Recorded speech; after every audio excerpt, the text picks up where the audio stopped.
On a quiet, stormy night, a young woman disappeared without a trace from her own bedroom.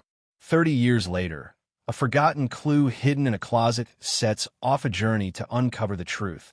A story of heartbreak, hope, and a mother's unwavering love.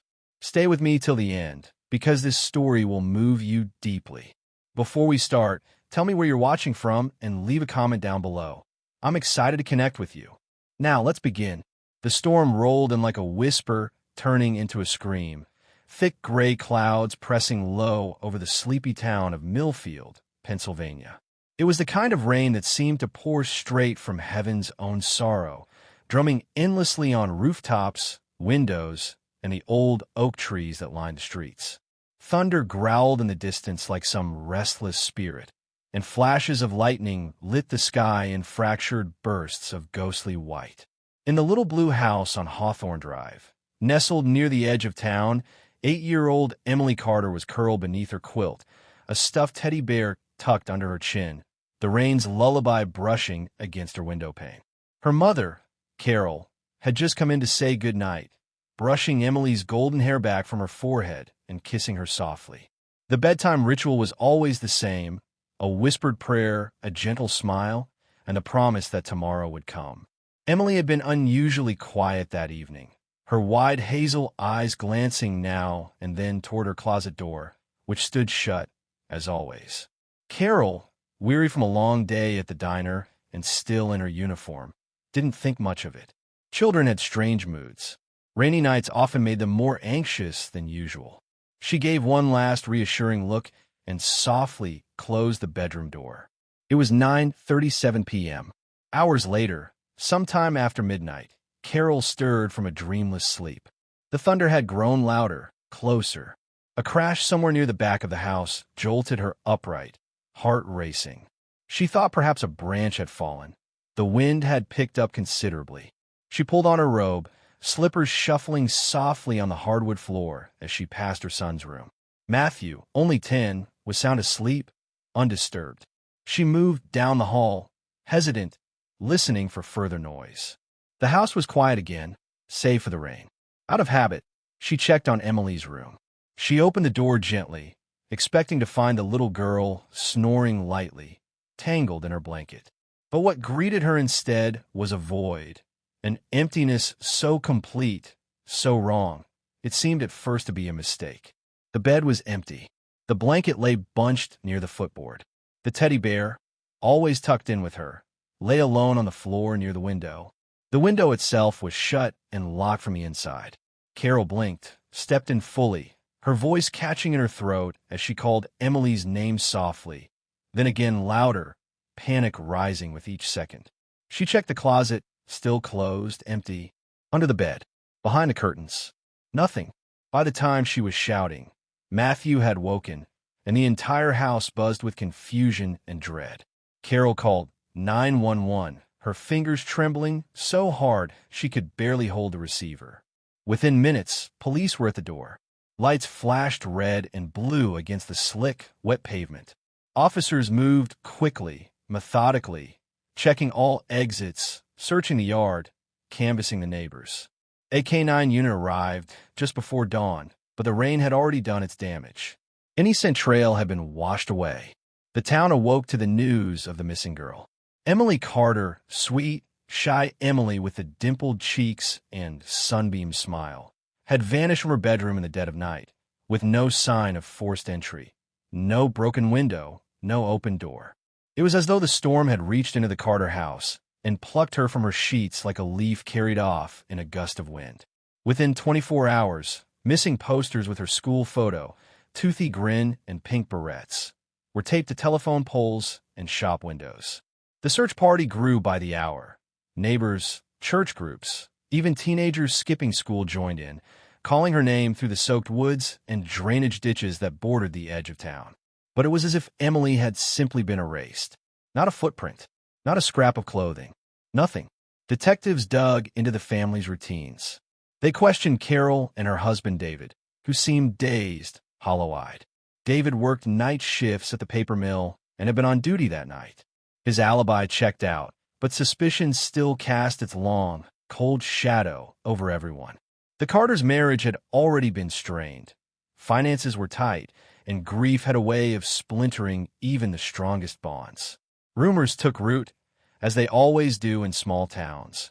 Whispers about family secrets, strangers seen lurking near the park, strange cars on country roads. But nothing concrete ever surfaced. And all the while, the rain kept falling, day after day, as if the heavens themselves mourned the little girl lost to the night. A week after her disappearance, the search was officially scaled back. Hope began to dim. Emily's photo remained on the fridge, on the news, in every corner of the house. Carol refused to touch her daughter's room. She wouldn't even open the door anymore, except to sit in the doorway and weep when she thought no one was looking. The teddy bear remained on the floor, just where she'd found it, frozen in time.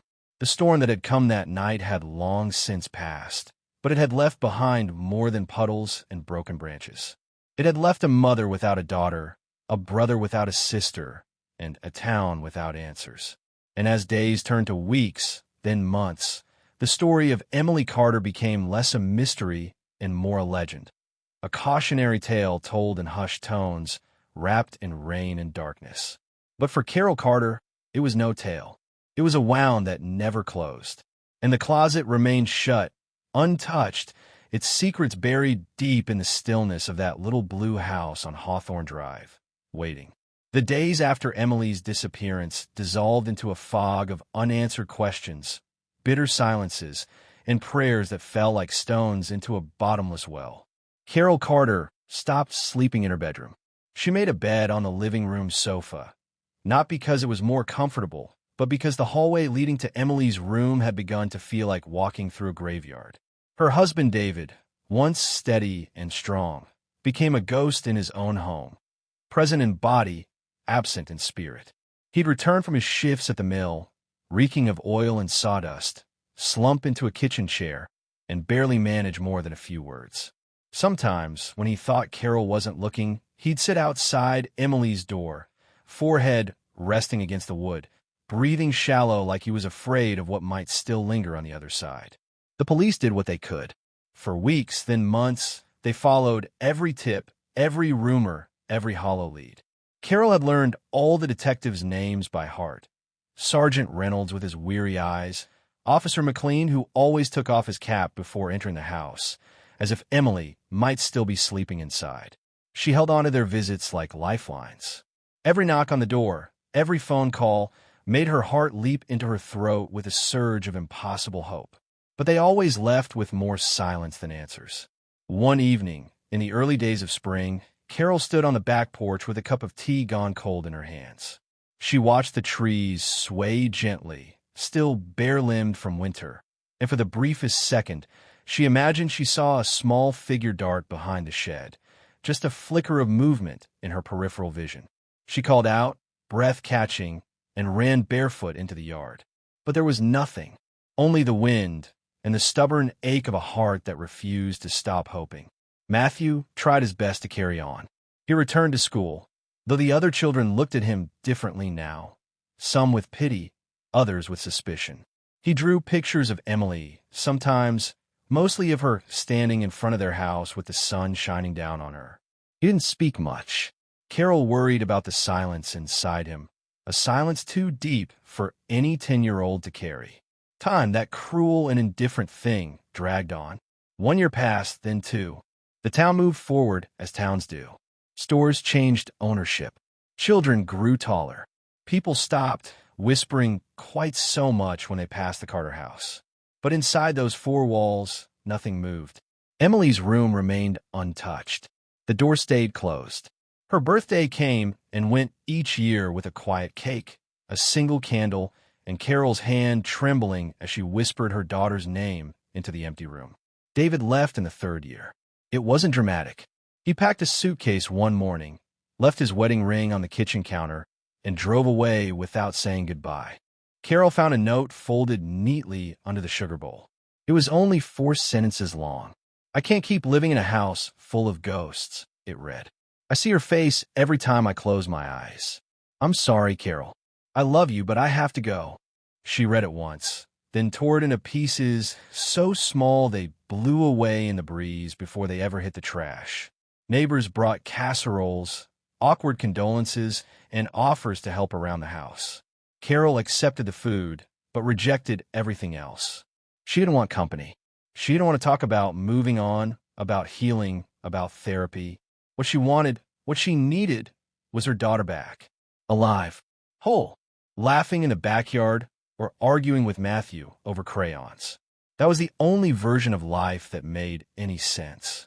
Without it, she merely existed. Years bled together. Her hair grayed at the temples. The wrinkles around her eyes deepened, not from age, but from holding in too much pain for too long. She stopped going to church, couldn't bear the hymns. She stopped watching the news. Too many stories of other missing children, other shattered mothers. She didn't want to be reminded that the world kept taking and never giving back.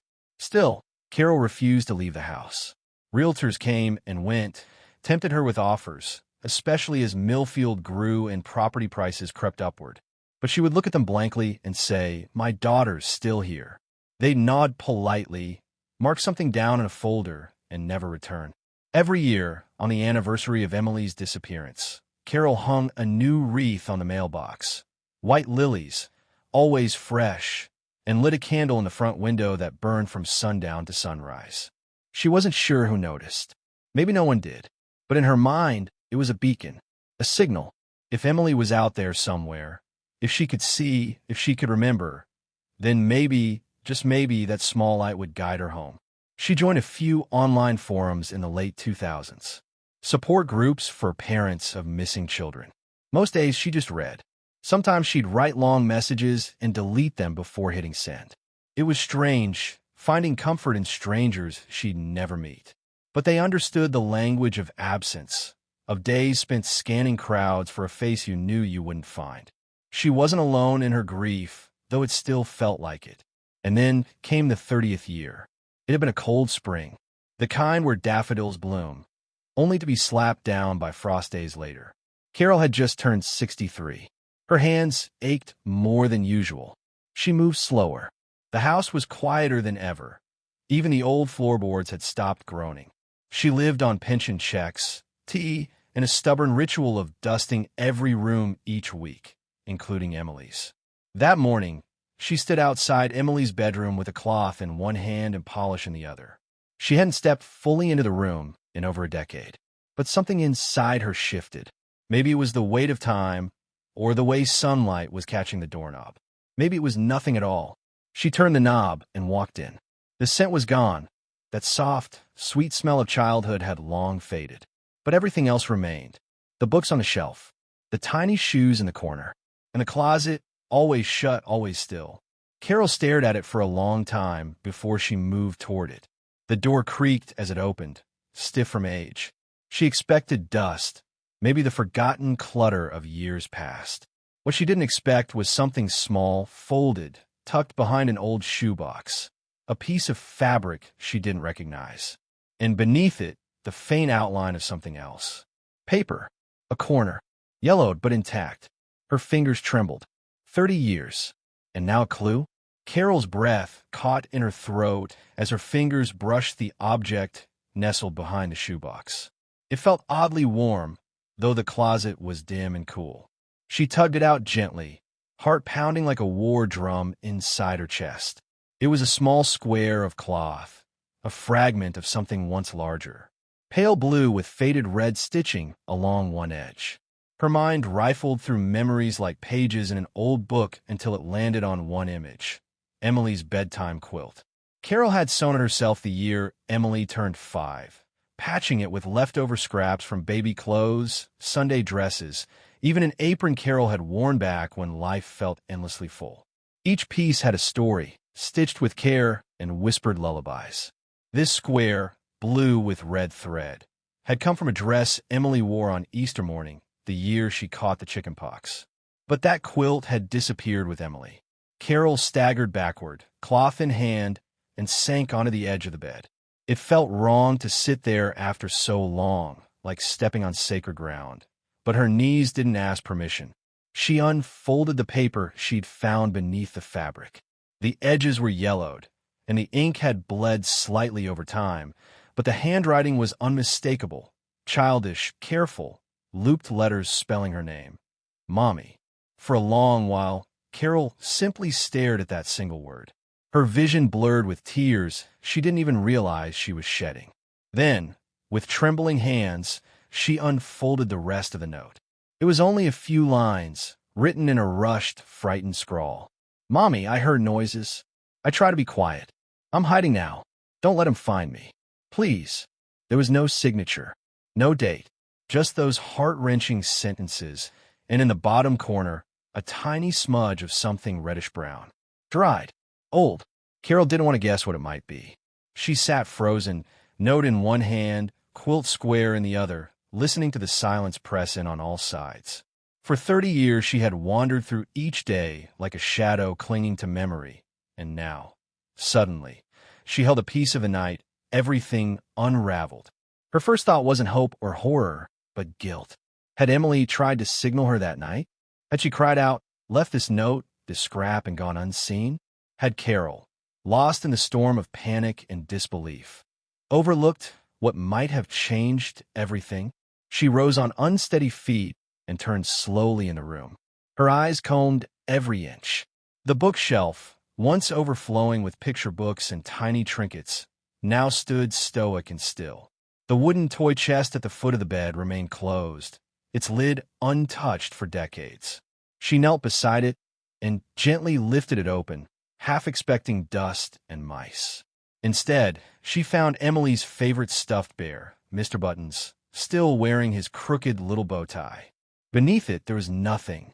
No more notes. No more clues. Carol carried the note and cloth to the kitchen, laid them gently on the table like relics from another life. She stared at them under the yellow overhead light, unsure whether to feel elation or despair. Was this a sign Emily had survived beyond that night, or proof she'd been in danger long before anyone knew? The next morning, Carol wrapped the note in plastic and drove to the Millfield Police Department for the first time in nearly a decade. The place had changed.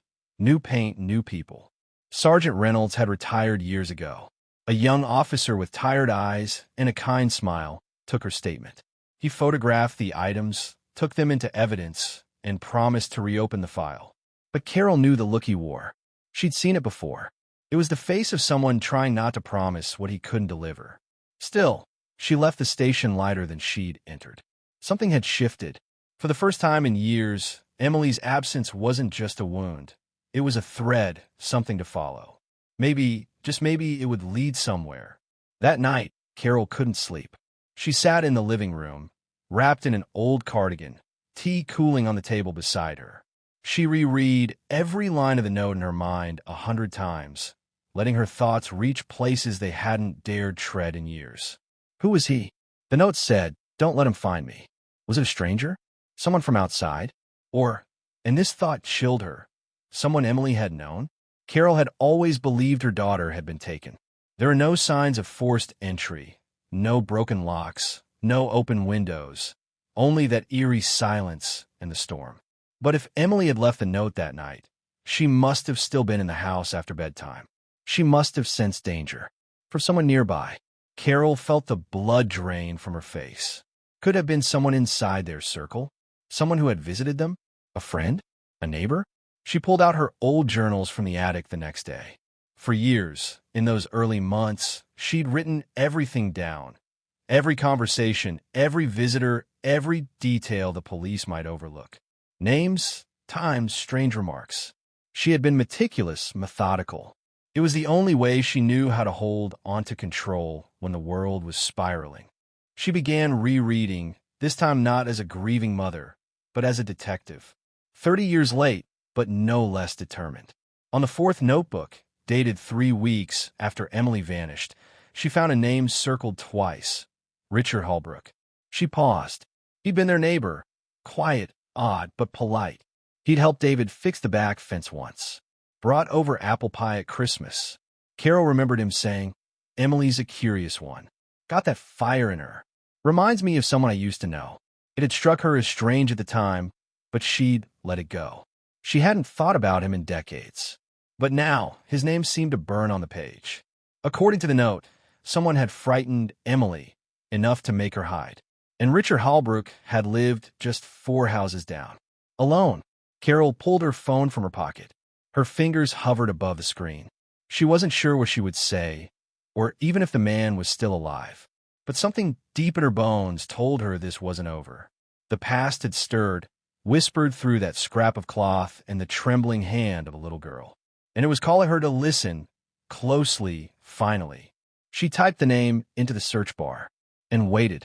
The search results took longer than she expected, and for a brief moment Carol wondered if the internet had failed her, or if fate simply wasn't ready to yield its secrets. But then the screen blinked, and there it was. Richard E. Holbrook, age 79, Millfield, Ohio. A listing on a residential database. Still living on the same street, same house, even though the photo was outdated and grainy, showing a man with graying hair, a wide forehead, and expressionless eyes. Carol felt a current of something colder than fear ripple through her recognition. He had been there that night. Not in the house, no. Not that anyone had known. But he'd appeared the morning after, standing quietly on the sidewalk, watching as the police searched the yard, his hands buried in the pockets of a tan overcoat. She remembered David telling her Holbrook was out early, said he saw nothing, kept to himself like always. Back then, in the haze of grief and confusion, she'd filed the memory away with the hundreds of other useless fragments that led nowhere. But now, it glowed like an ember in dry grass. Carol printed the address and stared at it for a long time. Part of her wanted to drive over right that minute, to knock on his door and see if his eyes would flinch, if his hands would shake at the mention of Emily's name. But something told her that walking in unannounced might be dangerous, foolish, even. So instead, she made a call to the new detective assigned to Emily's cold case, Detective Harlan McKee. They met briefly when she brought in the quilt square and note. He was younger than the others she'd worked with over the years, but something in his quiet demeanor made her believe he actually listened. McKee answered on the 3rd ring. She explained everything, the journal entry, the name, the memory of that odd remark about Emily, the way he lingered on the sidewalk the morning after. There was a pause. She could hear him writing. Carol, I'll run a background check on Mr. Holbrook. See if anything comes up. I can't promise more without a warrant, but if there's anything in his history, I understand, she said, though her voice quivered with impatience. Please, just look. He's been there this whole time. That night, sleep escaped her again. The wind rustled through the trees like whispers behind doors. Every creak in the old house made her sit up, ears perked, heart rattling. She got up and wandered into Emily's room. Now, less a shrine and more a place of focus. She stood before the closet, staring into the empty space where the cloth and note had been hidden. A child's hand had pushed them there, hidden them with purpose. Who was she hiding from? And did she ever get the chance to run? The following morning brought a call. McKee's voice was tight, clipped. You were right to bring his name up, he said. Holbrook has a sealed incident in his file from 1987. Juvenile involvement. Redacted, but the timing's odd. Same year, Emily disappeared. Carol gripped the phone tighter. What kind of incident? I can't say yet. It's under juvenile protection laws, but I've put in a formal request to review the sealed files based on a link to a possible felony. It might take a few days. Days? She whispered. She's been gone 30 years. I know, McKee replied, his tone softening. We'll do this right, Carol. If he's connected, we'll find out. As she hung up, a sharp memory pierced through her, something she hadn't thought of in years. Emily's 8th birthday. They'd had a small party in the backyard, balloons tied to fence posts, chocolate cake with thick buttercream frosting. Several neighbors had come, even Richard, unexpectedly. He hadn't stayed long, but Carol remembered him kneeling beside Emily to hand her a small wooden box. Inside had been a locket. Carol had assumed it was from a store, but now she wondered. Had it been personal? Something meant to tether Emily to him? The locket had vanished with Emily, too. The rest of the day passed in a fog. Carol drove by Richard's house once, slowly, not stopping. It looked the same. Beige siding, dark green shutters, a porch swing creaking faintly in the breeze. Curtains drawn. Nothing about the house seemed unusual, but the quiet, the stillness, felt oppressive, like the walls held secrets they had no right to keep. That evening, she dug back through her old photo albums. Sure enough, there it was, a picture from the birthday party.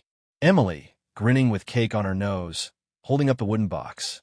In the background, partly out of frame, stood Richard, watching her, not smiling, just watching. She stared at his expression for what felt like hours. It wasn't sinister, not overtly, but something about the blankness, the absence of joy, gnawed at her. Who brings a child a gift and doesn't smile when she opens it? Later that night, while rain tapped gently on the windows, Carol received another call from McKee. "I have something," he said. "It's not much, but it might explain a few things." Holbrook was interviewed by police in '87. A different case, another missing child. A girl named Sarah Denton from 2 counties over. They didn't have enough evidence to pursue him, but he was seen talking to her near a public park. Carol felt her stomach churn. She disappeared before Emily? 3 months before, McKee confirmed. Her case went cold. And get this, Sarah was also 8 years old. The room seemed to tilt around Carol. Her voice came out in a whisper. "Do you think it's connected?" "I can't say yet, but you're not crazy for remembering him. Something's off here. I'm going to follow up on the Denton case, see if there's anything the department's missed back then." As the call ended, Carol stood in the darkness of her kitchen, clutching the photo of Emily in the box. A shiver crawled down her spine, and she whispered into the stillness, "I'm coming, baby. I'm going to find you. I swear." Outside, the wind picked up, the same way it had 30 years ago when a little girl vanished into the storm. Carol sat at her kitchen table, the dim morning light filtering through the half-closed blinds, casting long stripes across the scattered papers and photographs she had pulled from the attic the night before. The memory of Sarah Denton's name weighed heavy on her mind, like a dark cloud pressing down on an already bruised heart. For 30 years, the silence had been her constant companion, but now that silence was fracturing, cracks appearing in the quiet with every new revelation. She traced the edges of the photo of Emily's birthday party, eyes lingering on the wooden box in her daughter's small hands, and wondered how many other pieces of her life had been hidden away, forgotten, lost, or deliberately kept secret. It was impossible to know anymore. The phone rang, jolting her from her thoughts. It was Detective McKee again. His voice was steady but held a note of urgency. "Carol, I've been digging into Sarah Denton's case. Something strange came up. There was a report of a man matching Holbrook's description scene near a wooded area outside Millfield about a week before Emily disappeared." Carol's heart thudded painfully in her chest. The police dismissed it back then as unrelated, but with what we know now, it seems too close in time and place to ignore. She swallowed hard. "Is there anything else?" she asked. "Yes. I also found records of a woman who lived with Holbrook in the late '80s. Her name was Margaret. She moved out abruptly shortly after Emily vanished. She's never spoken publicly, but neighbors said she was quiet, frightened." The pieces began to jigsaw themselves in Carol's mind.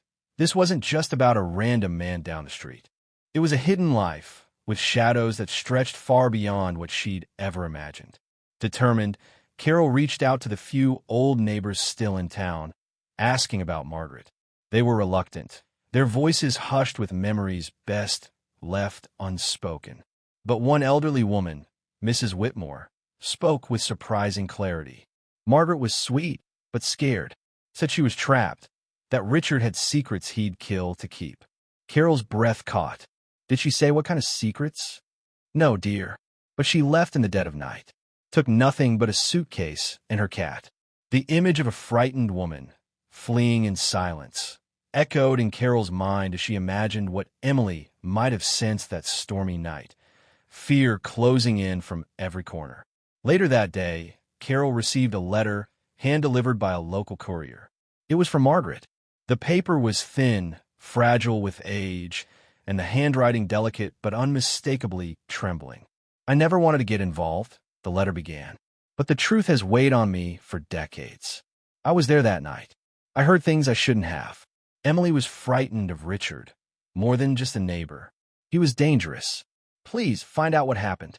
The letter ended with an address outside of town and a plea for forgiveness. Carol's world shifted again. 30 years of unanswered questions, of grief that had worn her down to a fragile core, were suddenly pierced by a flicker of hope. She packed a small bag, feeling the weight of the past settle heavily on her shoulders as she prepared to meet Margaret and finally confront the darkness that had lurked so close to her family. The journey would be hard, the truths painful, but for the first time in 3 decades, Carol felt the stirrings of something she hadn't known in a long time: resolve. She was no longer alone in this search. The closet had given up a clue, and now the past was opening its doors. Carol's hands trembled as she held the worn envelope in her lap during the long drive to the address Margaret had sent. The road stretched out through rolling fields, the sky overhead a dull gray that mirrored the weight in her heart. 30 years of silence had made every step forward feel like walking through thick fog, but the thought of finally uncovering the truth urged her on, steady and unrelenting. When she arrived at the small, weathered house on the edge of town, she hesitated before knocking, afraid that the fragile hope Margaret's letter had sparked might shatter the moment the door opened. But a soft click answered her, and an elderly woman with silver hair and kind, wary eyes appeared in the doorway. Margaret was thinner than Carol had imagined, her face etched with lines of sorrow and years of silent suffering. "Carol," she said quietly, her voice trembling as she stepped aside to let her in. Inside, the house was modest but neat, filled with faded photographs and a faint scent of lavender. They sat together at a small kitchen table, the distance between them heavy with unspoken words. Margaret began slowly, her voice barely above a whisper. "That night, I heard a noise from Richard's house. I thought it was the storm, but then I heard Emily's voice, scared, calling for help. I wanted to do something, but I was afraid." Tears welled in Margaret's eyes as she clutched Carol's hand. "I was young, and he was dangerous. He had a hold on everyone in that neighborhood. No one dared cross him." Carol's throat tightened. "Did you see what happened to Emily?" she asked, voice trembling. Margaret shook her head, tears spilling down her cheeks. "No, but I know Richard took her. I've lived with that truth every day." They talked for hours, Margaret recounting small details she had kept hidden, the strange disappearances, the silences from neighbors too frightened to speak. She described the locked closet in Richard's house, the one he never let anyone enter, a place where he kept his secrets, and maybe, just maybe, where the answers still waited. Carol left Margaret's home with a mix of sorrow and determination. The pieces of the puzzle were beginning to form a clearer picture, but the road ahead was still shrouded in shadows. She knew now that to find Emily, she would have to face the darkness Richard had created and finally open that locked closet. Returning from Margaret's home, Carol's mind was a swirl of emotions: pain, hope, fear, and a steely resolve that had begun to harden over the years. The locked closet in Richard's house loomed in her thoughts like a dark sentinel guarding untold secrets. That closet had never been opened by anyone except Richard himself. Neighbors whispered about strange noises coming from his house late at night, the faintest glimmers of light beneath the door. But no one had dared to confront what lay inside. Now, with Margaret's words echoing in her heart, Carol knew she could no longer ignore the shadows that closet held. She reached out once again to Detective McKee, her voice steady despite the turmoil within. "We need to get into that closet. There has to be something there." McKee agreed, the weight of the cold case pressing on him as well. The following week, armed with a warrant and accompanied by officers, Carol stood on the creaking porch of Richard's house for the first time in decades. The house was silent, the air thick with dust and memories. Inside, the detectives moved quickly but carefully, their flashlights piercing the darkness until they reached the door of the infamous closet. It was a heavy oak door locked tight. The lock yielded with a sharp click, and the door creaked open to reveal a cramped, musty space. Shelves lined the walls, cluttered with old boxes, faded photographs, and jars filled with unidentifiable objects. But what caught Carol's eye was a small trunk pushed into the back corner, covered in dust but sealed with an old leather strap. With trembling hands, she opened it to find a collection of worn notebooks, letters, and a folded piece of cloth, tattered but familiar. She unfolded the cloth carefully. It was a fragment of a quilt, the same pattern as the one Emily had made so many years ago. Her breath hitched. The notebooks contained cryptic entries, written in a shaky hand that matched some of the handwriting on the note Emily had hidden in her closet. Pages spoke of guilt, fear, and an unnamed secret that Richard had tried to bury. As Carol sifted through the papers, the house seemed to grow colder, the walls closing in with the weight of the past. But finally, within those notes, she found something more. A key, small and tarnished, taped inside the back cover of one journal. It was a key to a safety deposit box at a nearby bank, addressed to Richard Holbrook. Carol's pulse quickened. This was the next step, another door waiting to be unlocked, another piece of the puzzle coming to light after 30 years of silence. As she stepped out of the closet, clutching the key and the notes, Carol felt a fragile hope stirring deep within her. For the first time since that rainy night so long ago, she was no longer searching alone.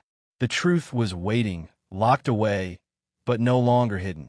The morning light barely warmed the chill in Carol's bones as she stood outside the bank, the small tarnished key clutched tightly in her hand. 30 years of waiting, searching, and hoping had led her here, to this moment.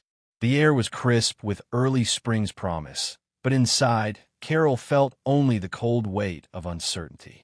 She handed the key to the teller, who eyed it with a mixture of curiosity and skepticism. "This is an unusual request," he murmured, glancing at the form Carol had filled out. "A safety deposit box belonging to Richard Holbrook. I'll need some identification and authorization from your detective." Carol's pulse quickened. Moments later, Detective McKee arrived, his expression grave but determined. Together, they waited as a bank officer disappeared into the vault, the heavy door clanking shut behind him. Time stretched taut, every second echoing loudly in Carol's ears. Then, the door opened, and the box was brought out.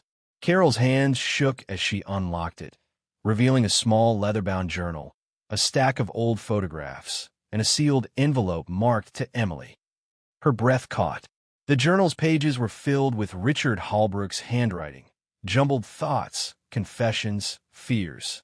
As Carol flipped through, the words painted a disturbing picture.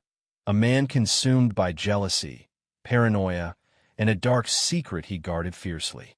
He wrote of Emily, of how she had discovered something about him that made him fearful, and how he regretted what had happened that fateful night. The photographs showed a different side of Richard, moments of forced smiles, a young man struggling with his demons, and chillingly, one photo of Emily standing alone near the edge of a wooded area, looking scared. Then Carol carefully opened the sealed envelope. Inside was a letter from Richard, addressed to Emily, an apology mixed with a plea for forgiveness. It hinted at a place where the rain hides the truth, and a promise that one day she would be found. Carol's eyes blurred with tears. For decades, the silence had been deafening, but now, words whispered from the past offered a glimmer of hope. Detective McKee's voice was gentle. "This is the break we've needed. It's time to follow the clues." Outside the bank, the rain began to fall softly, as if nature itself was echoing Richard's last words. Carol felt a surge of determination. The journey was far from over, but the path was clearer now. Somewhere, hidden beneath years of secrets and silence, lay the truth about Emily, and perhaps a chance for peace at last. Carol and Detective McKee sat side by side in the cramped police cruiser as rain pattered softly against the windshield. The letter from Richard had been their compass, its cryptic phrase, "where the rain hides the truth," haunting her thoughts all day. McKee had traced the clues to an old abandoned cabin deep in the woods just outside Millfield, a place locals avoided, whispering about strange noises and shadows in the night. As they drove further from town, the trees grew denser, their skeletal branches clawing at the gray sky. The storm that had been predicted was gathering strength, and the rain thickened, blurring the edges of the world beyond the windshield. Carol felt her heart pounding, each drop echoing the flood of memories. Emily's laughter, her small hands clutching the quilt, the final scream lost in the storm that fateful night. Arriving at the cabin, they parked a short distance away and approached cautiously, flashlights cutting through the gathering gloom. The door was weathered, its wood swollen from decades of rain, but unlocked. Inside, the air was heavy with damp and decay, the scent of earth and forgotten years. The floorboards creaked beneath their steps as they searched, every shadow seeming to whisper secrets. In a dusty corner, beneath a loose floorboard, Carol found a small metal box, rusted and locked. Using the key from Richard's journal, McKee pried it open. Inside were old photographs, maps marked with strange symbols, and a bundle of letters tied with a faded ribbon. As Carol unfolded the letters, she recognized her own handwriting, notes she had written and lost over the years, letters she'd never sent. But among them was a final letter from Emily, written in a child's careful script, pleading for help, begging for freedom. The realization hit Carol like a storm itself. Emily had been alive here, trapped in the shadows, sending silent cries for rescue.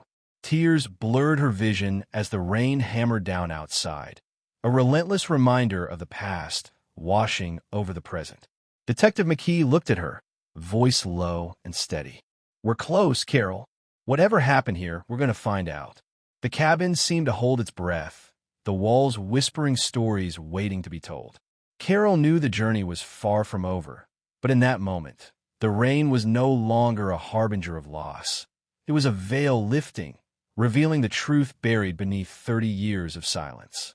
The letters and photographs spread out on the dusty wooden table inside the cabin told a story Carol had never dared imagine. But it was a map that captured her gaze, an old, yellowed sheet marked with faded ink, tracing a path deep into the forest. The map was carefully folded, creased by time, yet it beckoned with a silent urgency. She traced the lines with her finger, feeling the weight of every step Emily might have taken so long ago. The path led toward a small clearing near a stream, a place where the forest seemed to breathe in whispers and shadows. Detective McKee studied the map, nodding solemnly. If Richard left this here, he wanted someone to find it. Maybe to confess. Maybe to guide us. Carol's heart raced. Every clue pulled her deeper into a web of secrets tangled with fear and desperation. The rain had slowed to a drizzle outside, but inside, the storm of emotions raged fierce and relentless. Gathering the letters and photographs, they set out through the thick woods, their boots sinking into damp earth as branches scraped overhead. The journey was slow, the forest thick with moss and silence. Carol felt a strange mix of dread and hope, each step a step closer to the truth and to the past that had haunted her for so long. At the clearing, the stream babbled softly, its clear waters sparkling beneath the faint sunlight breaking through the gray sky. Here, Carol found something half buried in the mud, a small wooden box, its surface weathered but intact. Inside, wrapped in oilskin, were Emily's personal belongings, a faded doll, a bracelet with tiny beads, and a folded photograph of Carol holding Emily as a toddler. The discovery was overwhelming. It was a tangible connection, proof that Emily had been here, had lived, had hoped, had fought to survive. Detective McKee's voice was gentle, almost reverent. This place was her refuge, her secret sanctuary. Carol knelt by the stream, the water cold against her hands, and whispered a prayer for her daughter's lost years. The forest seemed to listen, the leaves rustling softly as if in response. As they prepared to leave, Carol felt a resolve burning brighter than ever. The hidden map, the cabin, the letters, all pieces of a puzzle forming a path toward healing. The journey was far from over, but the veil of mystery was lifting, revealing a fragile but undeniable truth. Emily's story was still being written, and Carol was ready to turn the page. Back in town, As the rain ceased and a tentative sun pierced through the cloud cover, Carol sat quietly in the police station. The worn letters and photographs spread before her like fragments of a shattered life. Detective McKee returned from his own investigation, a serious expression shadowing his face. "Carol," he began softly, "I found someone who might have answers, an old friend of Richard's who's been living under the radar for years." Her heart skipped a beat. Could this be the breakthrough she'd been longing for? They arranged to meet the man at a quiet cafe on the outskirts of Millfield. When he arrived, his eyes carried the weight of years and secrets too long kept. Introducing himself as Harold, he was a former neighbor who'd known Richard before the disappearance. His voice trembled as he recounted events that night, revealing a dark confrontation between Richard and a mysterious stranger.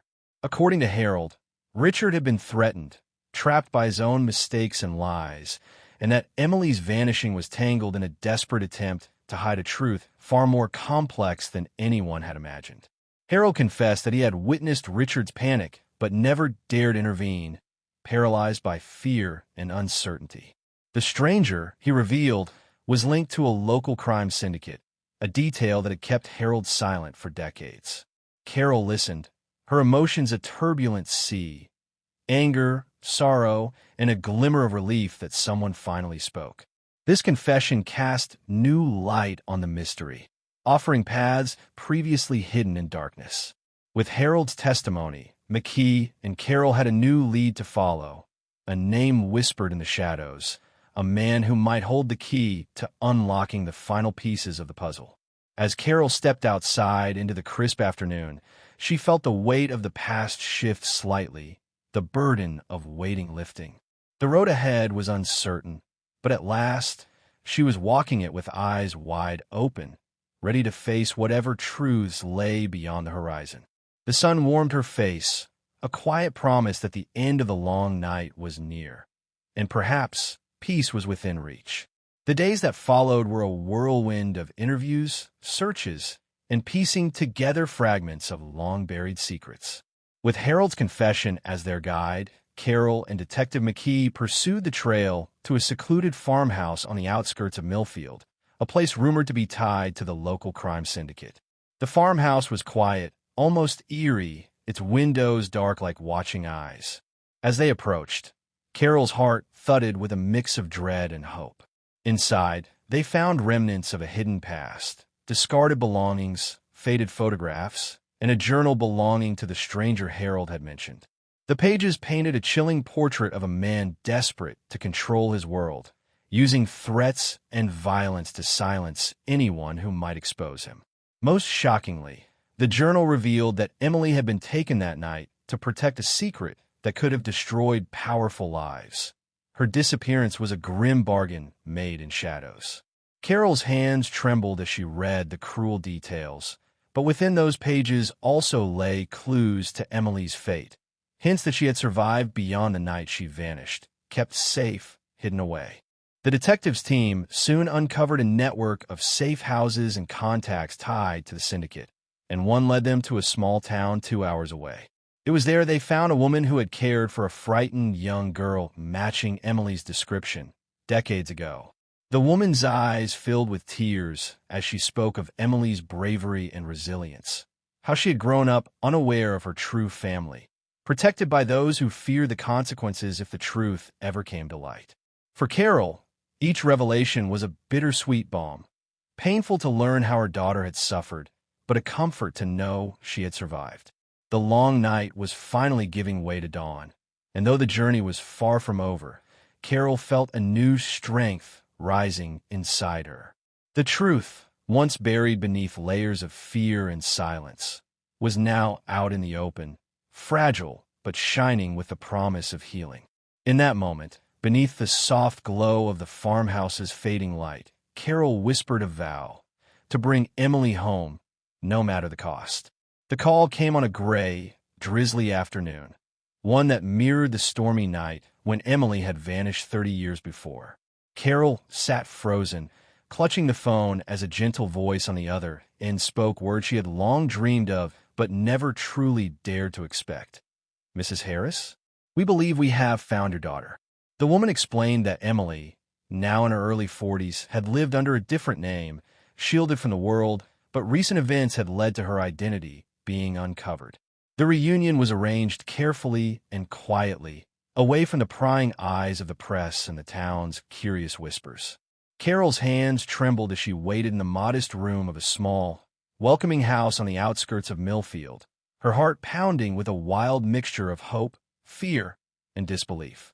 When the door opened, there she was, Emily, older, marked by years apart, but unmistakably her daughter. Their eyes met, and in that moment, the years of pain, longing, and unanswered questions seemed to dissolve into the quiet space between them. Emily's voice was soft but steady as she told her story, how she had been hidden away to protect her from dangerous people, how she had grown up with fragments of memories and unanswered questions, and how she had yearned to find her way back to the family she'd lost. Tears flowed freely as mother and daughter embraced, the rain outside tapping a gentle rhythm on the window pane, as if nature itself was celebrating their reunion. The past, with all its shadows, had not been erased, but it no longer held them captive. They would face the healing together, slowly, carefully, but with a bond strengthened by survival and love. For Carol, this moment was more than just a reunion.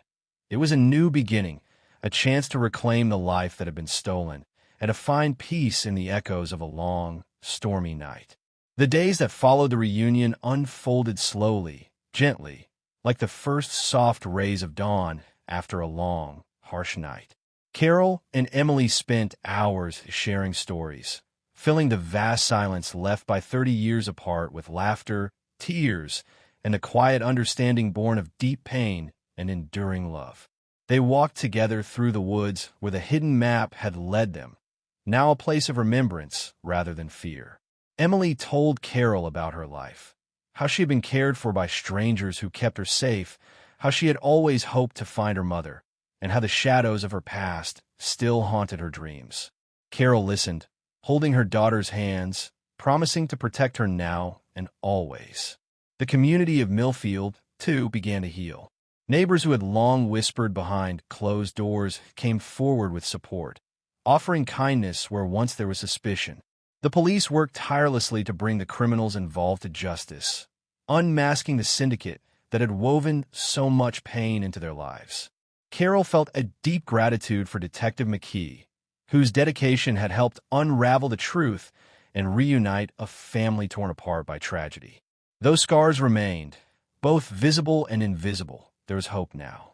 Emily and Carol rebuilt their relationship with patience and love, discovering new traditions, revisiting old photographs, and slowly turning their shared history from one of loss into one of resilience. At night, as the rain gently tapped against the windows, Carol would sit beside Emily's bed, holding her close, whispering words of comfort and promise. The house, once a place marked by sorrow, was alive again with warmth and light. Time could never erase the years stolen, but it had given them a chance to reclaim the joy and peace they deserved. The closet that had hidden the secret for 3 decades was now a symbol, not of loss, but of discovery, courage, and the unbreakable bond between a mother and her daughter. As Carol looked out at the clearing where they had found the wooden box, she felt a quiet strength settle within her. Life's storms may come and go, but love endures beyond time, beyond darkness, and beyond fear.